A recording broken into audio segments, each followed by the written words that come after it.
Let's get more now on this very intriguing story from analyst Jasper Kim. He's the founder of the Asia Pacific Global Research Group and professor at Ewha University in Seoul. Professor Kim, thank you very much for being with us. There's so much detail that the North Korean government has released about this. Why do you think the government wanted to make the details so public? What was their message? Well, I think it was just a simple signal that it wanted to send both domestically and also internationally. I think it's in terms of domestically, I think the DPRK leadership basically wants to say, listen, this type of behavior, corruption, and any type of act against the state will not be tolerated.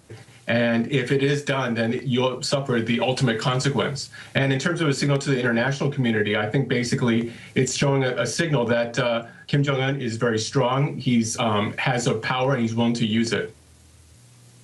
Now, we were just talking with our correspondent in Seoul, and she was saying that there are two working theories that she's heard of talking to experts, that there was a power struggle, but it's just not clear who it was between. It could have been between Jang Song-taek and Kim Jong-un himself, or Jang Song-taek and the military, and this execution was one way that Kim Jong-un could have appeased the military, maybe because Jang Song-taek was considered a reformer. Where do you stand between these two theories? Well, these are the two scenarios that I postulated earlier today, and no one really knows the answer to that, but I think either one is likely. And I think the takeaway is that either one is not very good. It's not an ideal situation from the perspective of the international community. So at best case scenario is that the DPRK will be stable after this Kim Jong-un power consolidation, if that's what it is. But at the same time, we should also prepare for contingency B, which is the worst case scenario, and that is a political implosion as we speak.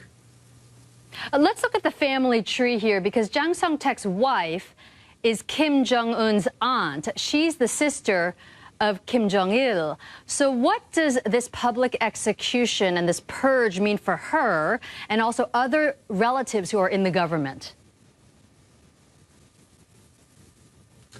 Well, I think the very fact that there's absolute silence coming from her and from the KCNA, the mouthpiece of North Korea, tells a lot. So basically, there's a lot happening when things are very silent in the DPRK at times, and I think this is one of those circumstances. In short, I think that her future is not very bright. In Korea, everything is kind of viewed as a family clan, and so it's really hard to separate the aunt from the uncle, and that will be to her detriment. Now, Jang Song-taek was considered more reformist. He wanted to try to salvage the economy in North Korea by promoting more trade relations with certain countries like China. Did this in itself anger the hardliners? Well, it's a distinct possibility. I mean, who knows exactly what's happening in North Korea? It's a black box. It's a Rubik's Cube that's really hard to kind of solve. But it is a likely event that could have happened simply because Jang Song-taek represents a bridge between North Korea and China. And what that means is an economic bridge along with a political bridge.